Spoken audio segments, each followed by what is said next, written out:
Okay, good morning, everyone. Welcome to everyone joining this. This is the first of our Met Office series of webinars and lead up to COP27. And the title of this first webinar is Adaptation Africa on the Frontline. So my name's Kirsty Lewis. I'm a Science Fellow at the Met Office in the area of Applied Climate Science, and I'll be your chair for this event. Before we start, I'd like to go over a few housekeeping points. We have two fantastic speakers joining us today, and the webinar will begin with some introductory remarks from myself before I ask our speakers to each give a short presentation. Then that will leave around a good 15 to 20 minutes for question and answer session before we wrap up. So in terms of conduct, everyone is welcome to participate, ask questions and engage in the conversation.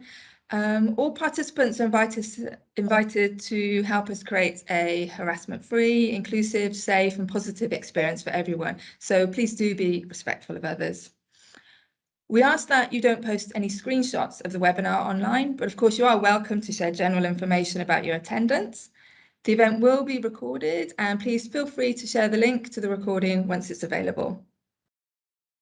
The chat is being monitored throughout the webinar, or the Q&A, sorry, so please do add your questions at any time. We'll be putting the questions to our speakers in the question and answer session after the presentations have been given. So whilst we might not have time to answer all the questions, we will endeavour to ask those that seem to be recurring or the most popular. So you can like people's questions, so please do like questions that you would like to see asked. And then after the event, we intend to answer as many questions as possible from the Q&A, and that'll be made available to delegates. So with their housekeeping done, let's begin. As we approach COP27 to be held next month in Sharm el-Sheikh in Egypt, so an African COP, this webinar will explore adaptation to climate change on the African continent as a region disproportionately affected. In the last few years, we've seen something of a shift in the way I think we think about climate change. It's increasingly something we talk about in the present day, not just something for the future. And 2021 was the third or maybe fourth warmest year on record for Africa. We've seen the droughts in East Africa worsen following consecutive failed rainy seasons. And at the same time, many parts of Northern Africa have experienced extreme heat and wildfires. Climate-related hazards have continued to be a major driver of humanitarian disasters and new displacement in Africa. And the IPCC assessment report is clear that these observed increases in mean and extreme temperature trends across Africa are attributable to human-caused climate change. We know that limiting global warming to 1.5 degrees is expected to substantially reduce the damages to African economies, agriculture, human health, ecosystems, some of the key impacted areas compared to higher levels of global warming. But nevertheless, in a continent that includes some of the most climate vulnerable populations in the world, the adaptation challenge, even at 1.5 degrees, is substantial. So I think for climate science, the challenge is to continue to improve our knowledge of the climate of Africa now and in the future, but critically, I think, to ensure that this research has utility to provide early warning of extremes for humanitarian action, but also to inform long-term development investment to adapt to the new climate future we face. So with this in mind, I'm absolutely delighted to welcome our two esteemed panelists today, both incredibly well placed to appreciate both the humanitarian and development challenges of climate change in Africa. Shaban Mwanda joins us from the Red Cross Red Crescent Climate Centre, where he's a policy and research advisor and a regional focal point for Africa and the Middle East. Shaban has led adaptation and risk reduction initiatives in the Horn of Africa and other parts of the world. He'll be followed by Dr. Rosalind West, who joins us from the Foreign and Commonwealth and Development Office, where she's a senior climate science advisor and responsible for commissioning research on adaptation and resilience. Rosalind's also a co-chair of the Adaptation Research Alliance. So to kick us off, I will hand over to Shaban.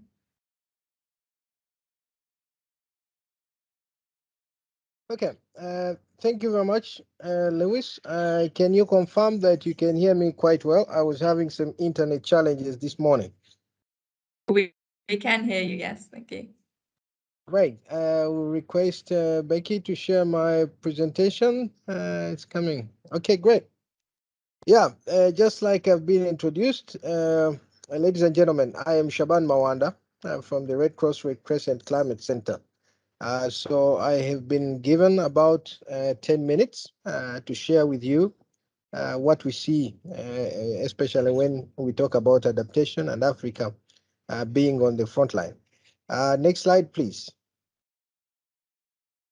Yes, we stand at a point when the IPCC has told us with high confidence what has been observed and what is projected. But all it communicates to is the fact that there is going to be increased frequency and intensity of the impacts that we have witnessed on this continent. Of course, that's an issue to worry. Next slide, please. Yes, there is, of course, a confidence that climate change is contributing to the increasing risks and humanitarian crisis that we see, and also that climate and weather extremes are increasingly driving displacement in all regions, including Africa. And that is what the IPCC is telling us. But they have given us some good news, silver lining is that there are new ways that have been tested that can actually save us. And that's possibly part of what I'm also going to be sharing. Next slide, please.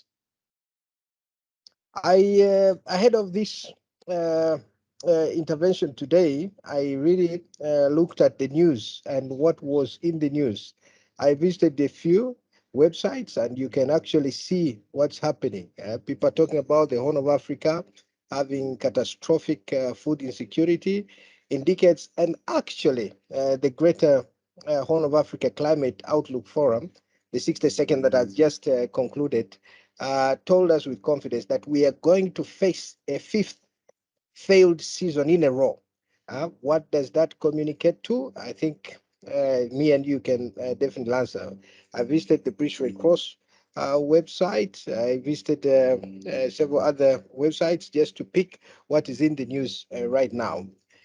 Next slide, please.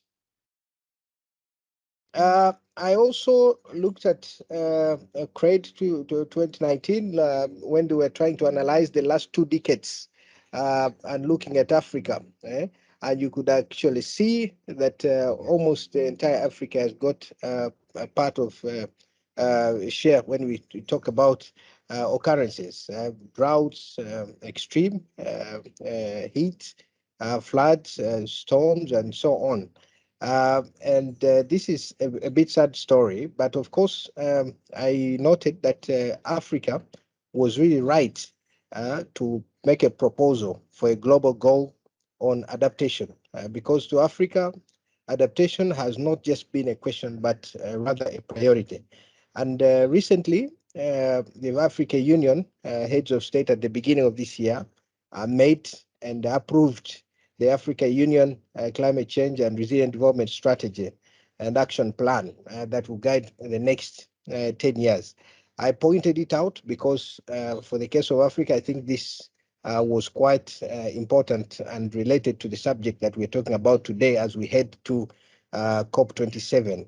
Of course, the vision is to really look at climate resilient Africa, but some of the priorities in the strategic intervention axis that have been highlighted in this strategy and action plan include the need for anticipatory governance, the need to scale up climate information services, but also to give urgent priority to early warning and early action, because this is also critical to what we are talking about now.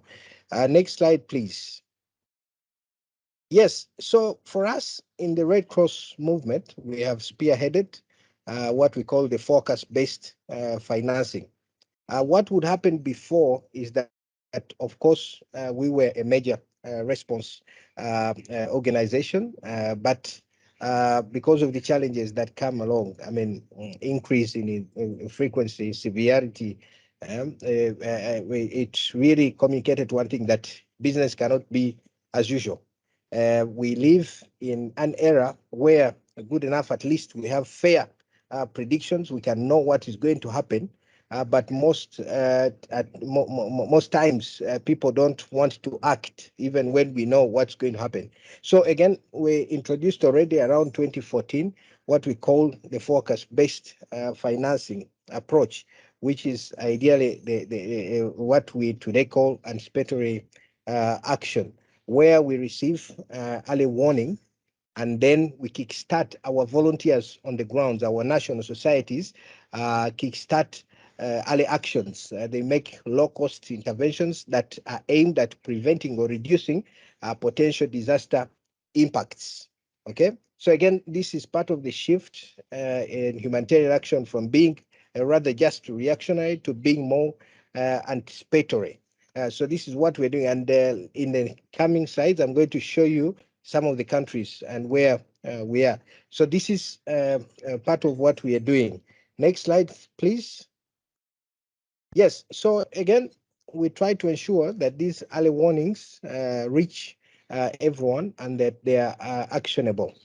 We try to work with governments in ensuring the alert systems are more effective. We have recently been working with the IFRC Alert Hub to roll out what we call the Common Alert Protocol.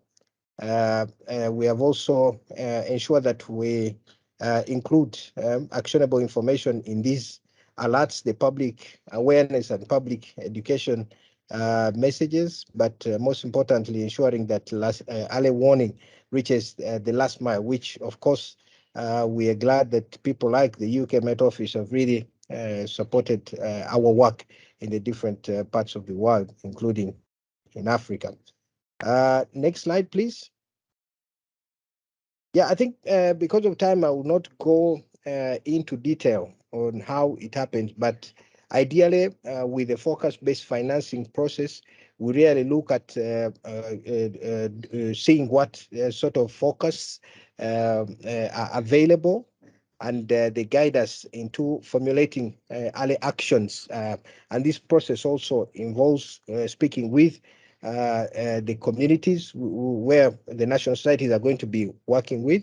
And then finally, they come up with what we call the early action protocols that shows when a different threshold can be reached and triggered, okay, before the event. And that's we use that lead time to make sure that communities are prepared, communities act on time to reduce the possible impact that would befall them.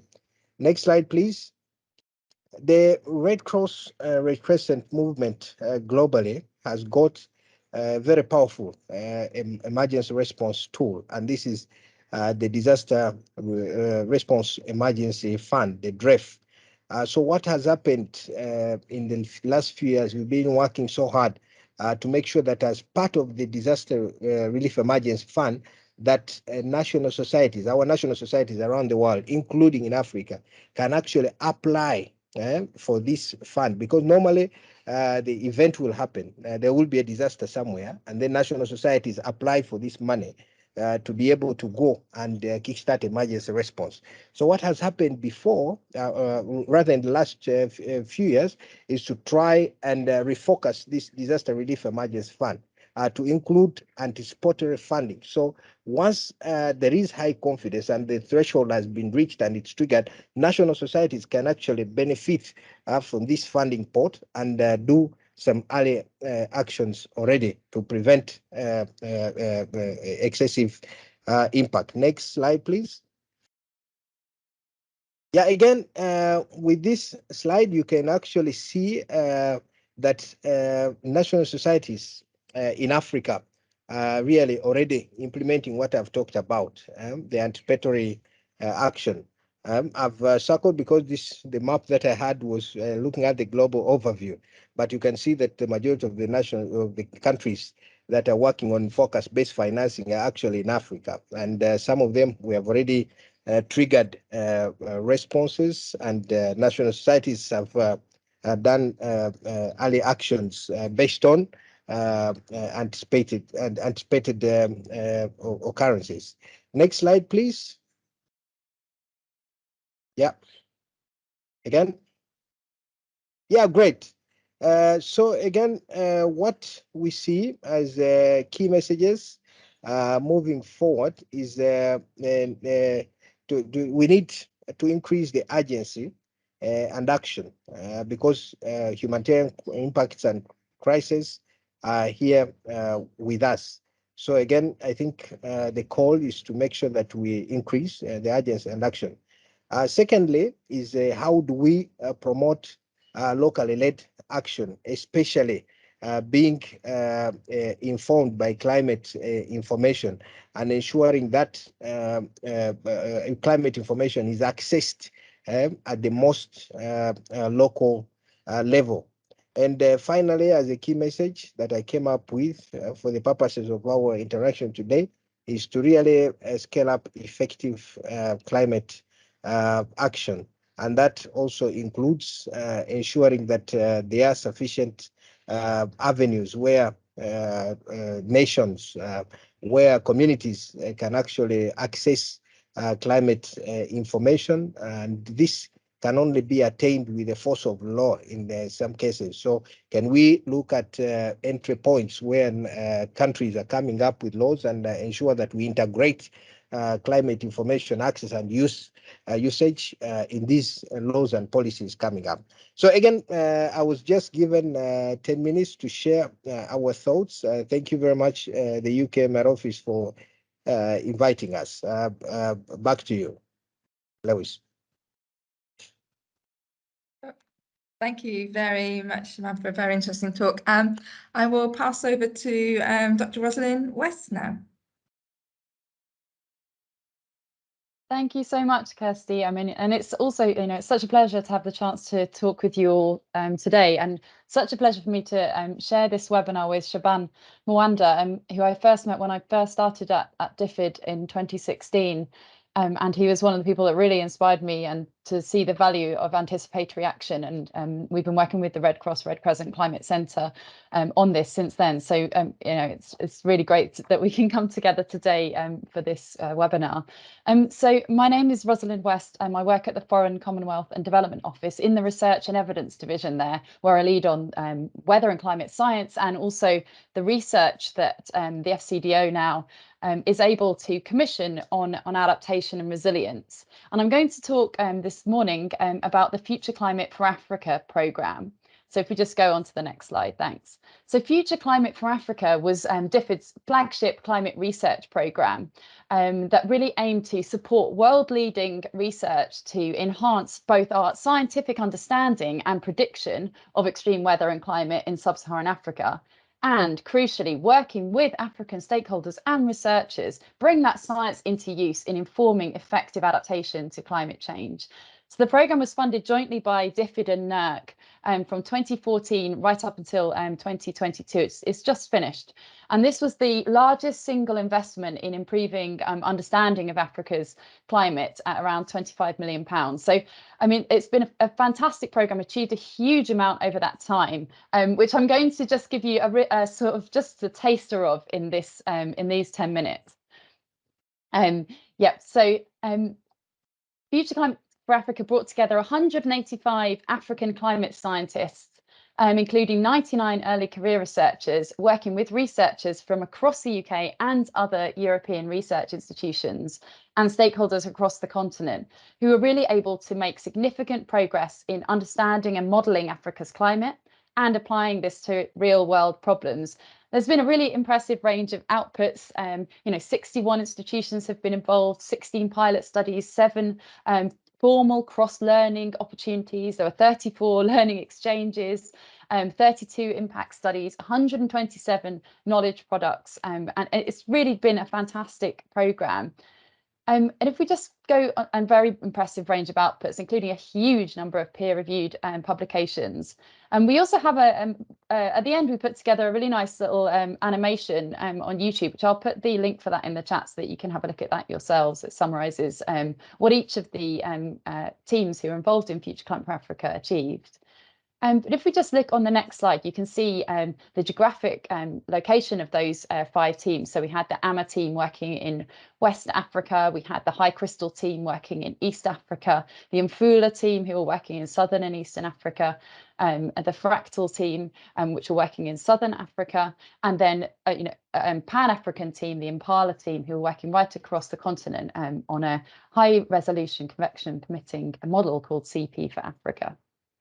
And the coordinated efforts, ingenuity, determination of these researchers has really resulted in major scientific advances in understanding African climate, particularly in understanding the frequency, intensity of extreme rainfall, of dry spells and other high impact weather events, and how those might change in future.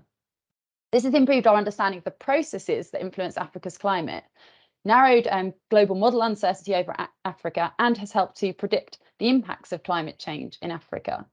So, I really think that the programme has delivered a step change in climate science on the continent, but also crucially, how to bring that information into use. And it did this through 16 different pilot studies in a range of decision-making contexts that really tried to address the 5 to 40 year sort of time horizon.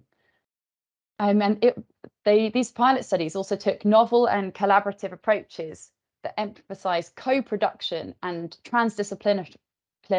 So really working together across the physical sciences, the social sciences, and working together with stakeholders on the ground to co-produce the research questions and the adaptation solutions. And some examples, I would love to go into all the detail of these, but of course I can't. So just some examples, they've really helped to build climate resilience of cities across Southern Africa through the Fractal project, improving flood risk management in West Africa, improving water, sanitation and hygiene in East Africa. And they've also delivered climate resilient agricultural innovations and enhanced rural livelihoods across lots of different areas across the continent. So these 16 pilot studies and we're going to come on to the lessons in just a moment. These 16 pilot studies have been highly impactful and informative, but the big question now is how to take such successful approaches to scale. How can we build capacity for doing this type of action-orientated research internationally, right along that chain from decision makers who really are the ones who are actually making the decisions and need the information, through to the researchers who can help to fill the knowledge gaps. How can we go beyond the pilot studies to providing actionable information at scale that will enable people, communities, businesses, governments to make climate resilient decisions, plans and investments? And this is a huge challenge for the research community and for the adaptation action community and for people living in vulnerable communities worldwide. And I think that, FCFA has really shown that we need to shift our approach to make co-production the norm and to change the way that we are tackling research for adaptation to make it much more action orientated. I'd like now to turn to the next slide. At the end of such a large programme as this, we came together as a Future Climate for Africa community, all of those researchers and the great the knowledge and capacity unit based in South Africa, and really looked across what are the lessons and recommendations that we've got from this, having been involved in this programme. So I'd really like to thank the researchers and the team themselves for coming up with these lessons. And it's crucial that we as a research community then build on these. So, as I've already said, one of the key ingredients to the success was the collaborative nature of the programme. This allowed the researchers to kind of hunt in packs and meant that researchers could pool knowledge and resources, share their learning and emerging results, to rapidly build off each other's progress. You heard from Shaban on the urgency of the challenge of climate change in Africa, and it's crucial that we work in this way, that we work in parallel, that we're sharing results as we go along. But beyond fostering that collaboration between the climate scientists, it also supported interdisciplinarity and transdisciplinarity across experts, decision makers and stakeholders to ensure that we're producing relevant climate information that can actually be used. And so, this is all rooted in co-production, and all of those involved were able to help to co-design, co-create the research outputs of the programme, ensuring that local expertise really informed the research agenda. And this was really vital, ensuring that the results of the programme were tailored to addressing real world problems. But, a programme like this can only go so far. So despite the significant progress that was made within the climate science space, there are still significant research gaps that are inhibiting our understanding of Africa's climate. And these are the ones we need to focus on next. They need to build on what we've done so far, but there's still much further to go. So some of those key gaps still exist in, crucially, understanding the water cycle and in particular, the degree of future change. Also, looking at other high impact weather events such as hail and fog, Another key area that we see is still a huge research gap is on the feedbacks between the land and surface temperatures and soil moisture, as well as understanding the impact of atmospheric aerosols. That's both direct and indirect.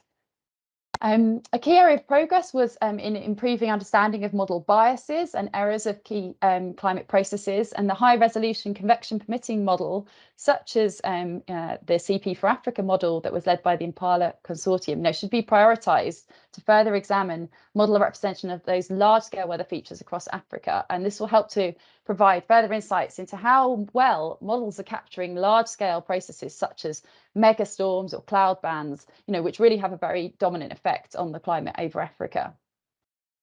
But as well as those improved understanding of the high resolution models, we also need improved understanding of climate processes in order to ensure that we're delivering relevant information.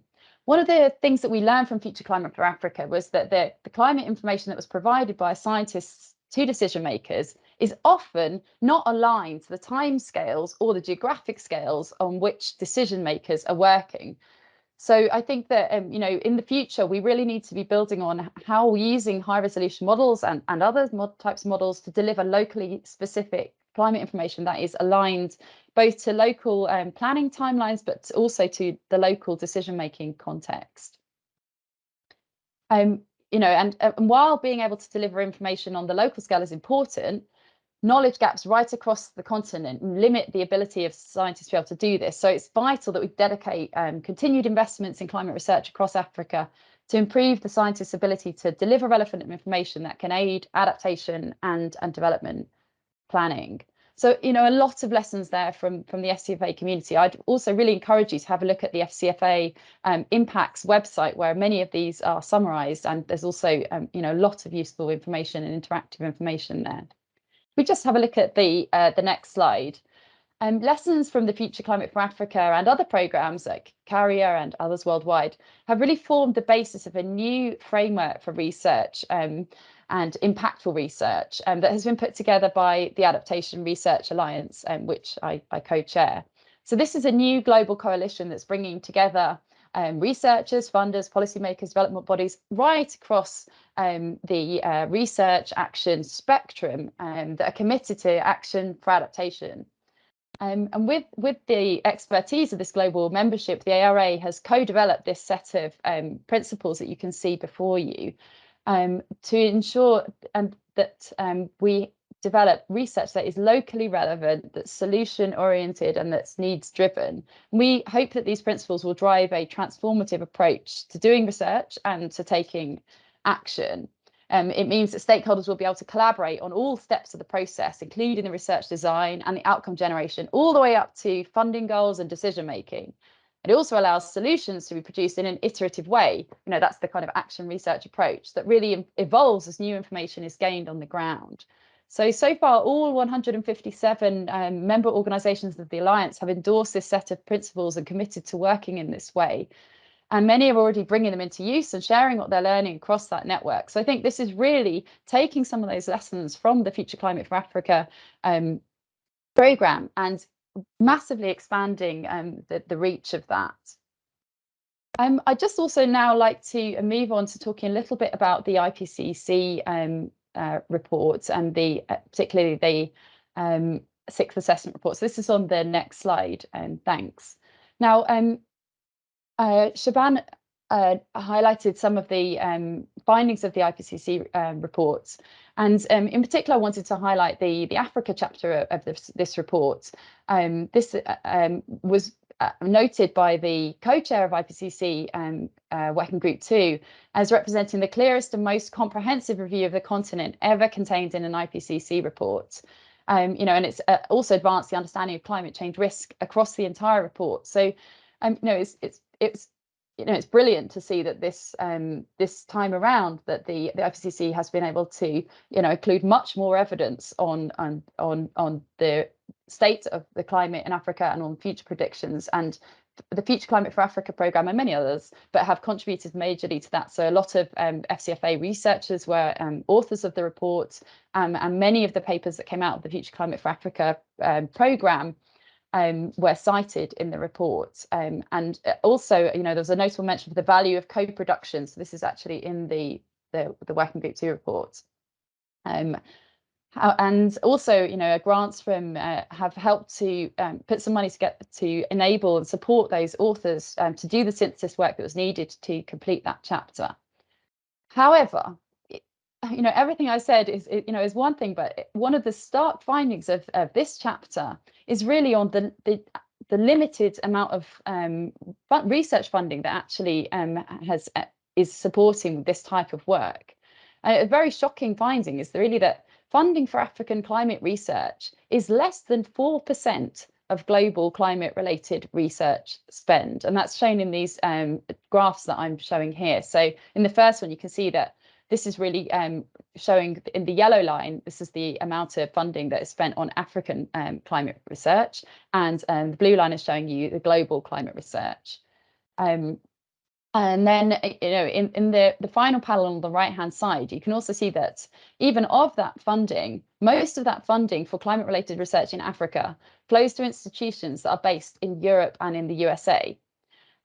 So there's a tiny amount of funding that's actually focusing on this most vulnerable continent, and of that funding that is flowing, hardly any of it is getting through to the African researchers. So, we really need to change this. And if we have a look on the next slide, one of the ways that we are trying to do that in the UK and working with our colleagues in Canada at the International Development Research Centre is through the CLARE programme. So this is the new Climate Adaptation and Resilience Research Programme. So launched at COP26, the CLARE programme is a £110 million research programme that aims to enable socially inclusive and sustainable action to build resilience to climate change and natural hazards for at least 5 million people across the global south, and half of that funding will be spent in Africa. So CLARE, this programme is really aiming to do things differently, to build on those lessons from Future Climate for Africa, from Carrier, from the IPCC reports, to take those principles from the of adaptation research for impact and from the locally led adaptation principles to heart and to put them into practice. Through this program, we are really looking at how we can harness science, technology, and innovation to really actively engage poor, vulnerable, marginalised people in the research that we're doing for long-term sustainability and transformation. And this program is working in the approaches that it's taking are working in different ways. So, it's really trying to be socially inclusive and prioritise gender equity. It's really focusing on Southern ownership of and leadership of research, and that's a really important element of building capacity to both to do and to use climate research in informing adaptation action. It's demand responsive. It's the research is happening in it. We are prioritising work that is co-designed and co-developed with users. It's also really focusing on taking transdisciplinary and systems approaches and engaging right across that research to action value chain, and supporting cross-programme learning and collaboration across these three themes of 1, understanding climate risks, 2, the risk-informed early action, so this on the humanitarian timescale that Shaban was mentioning, and then finally on development in a changing climate. And so the aim of the programme is really to strengthen the agency in the global south, both to do and to use research for adaptation action that supports the most vulnerable people. And I just wanted to close by telling you that we've just held the first call for research proposals under the CLARE programme. And this received almost 1,700 concept notes for projects in over 60 countries. And I think this is really confirming the pressing demand for evidence to inform effective adaptation for people on the front line. So thank you very much for your attention, and I'm really looking forward to hearing some of your questions and thoughts and comments. Thank you so much, Rosalind, and thank you also, Shaban, both for really fascinating presentations. We do have quite a few questions to get through. So great. If I start with the first question, we have one for Shaban. Please, can you say a bit more about how you'd encourage locally led actions and responses, and how the necessary information can reach local communities to make informed decisions? So what is currently working well, and what further work do you see as necessary to empower local communities to anticipate and act effectively? Yeah, thank you very much. I noted this question from Chris Priest. And the beauty is we have all been part of defining what locally led adaptation actually means. And as such, I think the yardstick to understanding how this would work would definitely be part of what we have come up. For instance, how do we ensure that decision making is devolved to the most local level, that communities are actually part of that? How do we ensure that the structural inequalities are addressed? How do we ensure that the financing or funding that we are giving these local communities is rather patient, because different communities might also take time to be up to speed. They have also gone through a lot. So how do we ensure a flexible approach? But most importantly is how do we ensure that communities' capacities are addressed and strengthened and empowered? So again, there are variances from country to country dealing with this subject. So this is this could be the response I could give to Chris Priest. Thank you. Thank you, Siobhan. So for a question then for both of you, there were a few questions like this on quite a similar theme, but what is the role of anticipatory action in the midst of sustained drought events? So how are small-scale farmers supposed to adapt to a 5-year drought? I don't know Siobhan, if you want to come in first? I also noted that, and I actually, I think it was Davi that pointed it out. It is a question that we have been grappling with for many years, and of course, the feeling is let us not be trapped in this thinking. I don't know how to put it quite well, but the communities in which we work actually continue to face more immediate demands, a lot of them. But we might be trapped in failing to look at what is actually going to befall in the future. We, as the Red Cross movement, have recently, I think 2019, come up with a report, The Cost of Doing Nothing, that actually talks about the number of people that will be impacted to double. That talks about the cost of response as a result of the increased frequency and intensity to also actually balloon up to about $20 billion per year. So right now we're talking about the last 2 decades, about 337 million people affected in Africa by these occurrences, but the situation might actually be worse. So how can we ensure that we give a fair balance to meeting the needs of today, but also focusing on the future? So I think this is the situation that we're facing. For instance, in the Horn of Africa, we are facing a 5th failed season, but this confidence came as a result of the investment that many partners have put in place. The IGAD Climate Predictions and Adaptation Center, they can actually right now tell us with confidence that it's going to be a failed season, and that should actually be translated into action on the ground. What are the governments and the other actors then be able to do ahead of what might happen? Where I come from in Uganda, in my local community, we used to buy a kilo of maize flour, which is the moderate food where I come from. I'm in Uganda right now. So we used to buy it at 30 cents of a dollar. Today, it is costing more than $1 a kilo of posho. I mean, I buy it because I'm part of the community ideally. So it's even going to be, it's projected to increase further. Okay, so we need to make sure that instead of responding this, we also try to attack it from different angles and ensure that the ability to anticipate is still there, and ensure that we address some of these things before actually disasters get worse. So this would be my my response to the question posed by David. Thank you very much. Thank you, Shaban. Rosalind, do you have any reflections on that? I'm so interested in that. I'm sorry, Kirsty, I'm really struggling to hear you. Could you repeat or put the question in the chat? Okay, so can you hear me okay now? Kind of. Okay. Well, can we put the question into the chat? So the question was around the role of anticipatory action in the midst of sustained drought, and how small-scale farmers are supposed to adapt to a 5-year drought.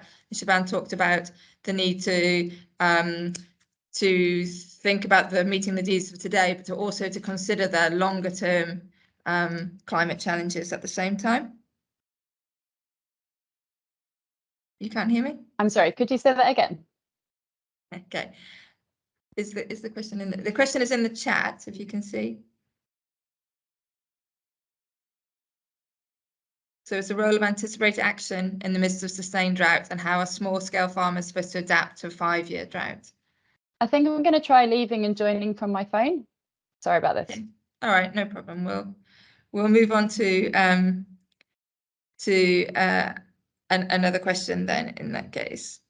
So one of the questions that I had for you, Shaban, you talked about the importance of locally led action, and I wondered, how do you reconcile the need for the meaning for engagement at a local level and locally led action with the imperative to scale up services? So how do we meet both challenges at the same time, both being local and meeting the large continental challenge?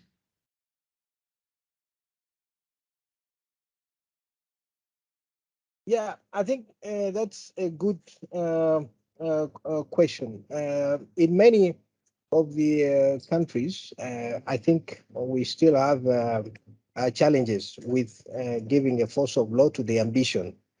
So, in my opinion, I would really look at an opportunity to look at the existing policies, planning frameworks in the countries, and how does it force, for instance, sustaining local action, support to local action.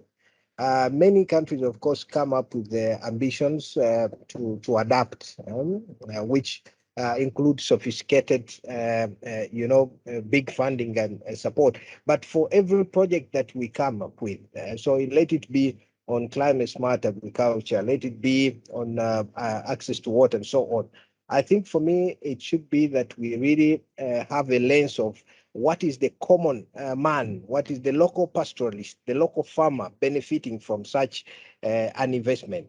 So for me, once we have that, that would partly solve the issue of ensuring that local adaptation priorities are at the center of policy and planning processes. Let it be for the state, let it even be for the non-state. I think that will also inform some of the approaches that donors should take. And so on. So in that regard, it might be difficult to maybe look at all the principles of local led adaptation at the same time. But at least to a larger extent, I normally tell people that you don't have to score 100% to move from one class to the other. But at least if you get 90%, then that's a super A. If you get 80%, good enough. So I think we have to look at that balance where and look at the entry points, the pockets that might encourage locally led adaptation. Thank you. Lovely, thank you. Rosalind, can you hear us a bit better now? Yep, I can hear you now, thank you. Perfect. So the question that we were asking previously was on the role of anticipatory action in the midst of sustained drought events. So how can small-scale farmers adapt, or how are they supposed to adapt to a 5-year drought? So I think the question about is how do we respond to immediate events and the long-term trend? Yeah, and I think it's about the different mechanisms that we've got, that we can make use of, and the different tools that we've got. We obviously, and we need to have sufficient resources to do that. So we need to have sufficient resources in place that are coming from from governments, but also from donors and from the humanitarian responders on the one hand, but also from the development funders on the other hand, so that we're able to, in those countries that are most at risk, able to actually tackle both of those timescales. But also, when we're thinking about the responses to humanitarian crisis, we want to be, effectively building back better, so that communities are less exposed next time around, and then not just building back the same as before, so that informal settlements, for example, in floodplains get washed away again and again and again. So these things have to be working together. I think it's really important that the disaster risk reduction and the climate and development communities are working together and to build that long-term resilience. Thanks. Thank you, Rosalind. We have another question here, which is to, oh, sorry, Siobhan, do you want to come in? Yeah, I have seen a question from Joshua Talb that was quite interesting. He asks about how countries can apply for the draft funding. I needed to clarify that the Disaster Relief Emergency Fund is a tool that is within the Red Cross movement. Okay, so what I was alluding to is the ability that we have had as the Red Cross movement to really even try and refocus this tool to look at anticipation. So there's a prerequisite to accessing this funding. Countries, national societies per se, because those are the ones that are eligible to apply, the Red Cross societies in the different countries. They will be able to work much earlier to develop early action protocols. And as soon as a trigger is reached, then they can be able to access this financing. And we have seen a few national societies applying for this funding and actually starting it. So this is what I wanted to clarify. It's not an open funding to people outside the movement. It's really within the Red Cross movement. Of course, it's directed towards communities that we all, as non-state actors, intend to serve. Thank you. Okay, thank you for that clarification. So we have a question directed to Rosalind. So can you give some examples of co-production? How was the research tailored to meet anticipated needs of impacted communities through engagement with them? The questioner will be interested in both examples of success and the process that you use to enable co-production. Yeah, I'd love to talk a bit more about co-production, and thanks very much for the question. This was a really central approach, as I mentioned, to the Future Climate for Africa programme. And I'm going to talk about, I think, one of the areas that really did this and took this very much to heart is the Fractal project. So the Fractal project worked with cities across Southern Africa, actually operated in 9 cities across Southern Africa. And there were sort of 3 ways that the project used co-production. So one is that firstly, there were embedded researchers, so they were funded by the Fractal project, and these were master's level type or environmental scientists who were then embedded in local city councils to advise them on what they were doing and how that could be more climate resilient, but also to really understand some of the challenges that they were facing and where they actually needed more climate information. And then the embedded researchers could bring that information back to both the universities that they were researchers based at, and also the University of Cape Town that was bringing the whole network together. And they also brought it together with through a whole series of learning labs and dialogues. Now, these were set up, they met periodically throughout the whole time of the programme. So every few months in each of the cities, a whole group of people came together both, and now this included the embedded researchers, it included researchers from the Met Office, from the Red Cross Red Crescent Climate Centre, like Shaban, and some of his colleagues were involved in that. But it also included many people from the local city council and people involved in city amenities, and to really understand from energy companies, water companies, etc., brought them all together in quite a neutral space, quite a hierarchy-free environment, to really understand at first, what are the burning issues being faced by this city, and then to really thinking through, okay, well, what's happening here? What is it that people are concerned about? And then thinking through, okay, well, what are the sensitivities to weather in terms of these achieving some of these things, and then building on that, what are the longer term sensitivities to climate, and then from that identifying, well, where are the gaps in our knowledge of climate change and how that might affect what are our societal goals for this city, or how can we address those burning issues.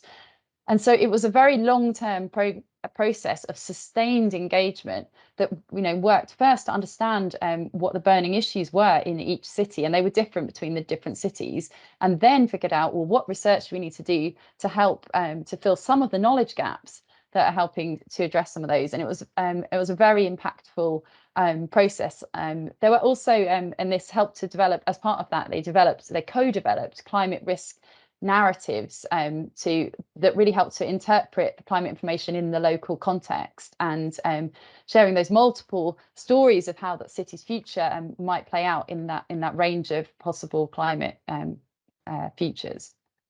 And then I guess the impact of this has been huge. So this really turned the kind of traditional way of doing climate science and then taking it to decision makers and asking them what they're going to do about it. It really turned this on its head, and really started from working with the decision makers locally, understanding the local context, understanding those local burning issues, and then figuring out what climate information was, and it's necessary to build more climate resilient cities for the future. And there was this had impact on policies across those 9 cities on groundwater, on water supply, water quality, flooding. It's influenced a climate strategy and action plan in Windhoek. It contributed to the biodiversity and climate change monitoring framework in Ethekwini. It led to a whole training of councillors in climate information and the use of climate information in Maputo, in Lusaka, I think in Windhoek. It's really developed a very strong network of city and academic partners that are, enthusiastic about this process and about working together to tackle some of these challenges. Thank you, Rosalind. That was great. So we only have a few minutes left before we have to wrap up. I wonder if I could just ask each of you to sort of quickly, I suppose, to maybe conclude with this, to leave us with a few final words about perhaps what you think should be prioritised by African countries and by international community over the next 5 to 10 years around adaptation action. Shaban, do you want to go first? Yeah, thank you. Of course, there has to be a balance, like I stated, between meeting the immediate priorities of the communities with the longer term issues.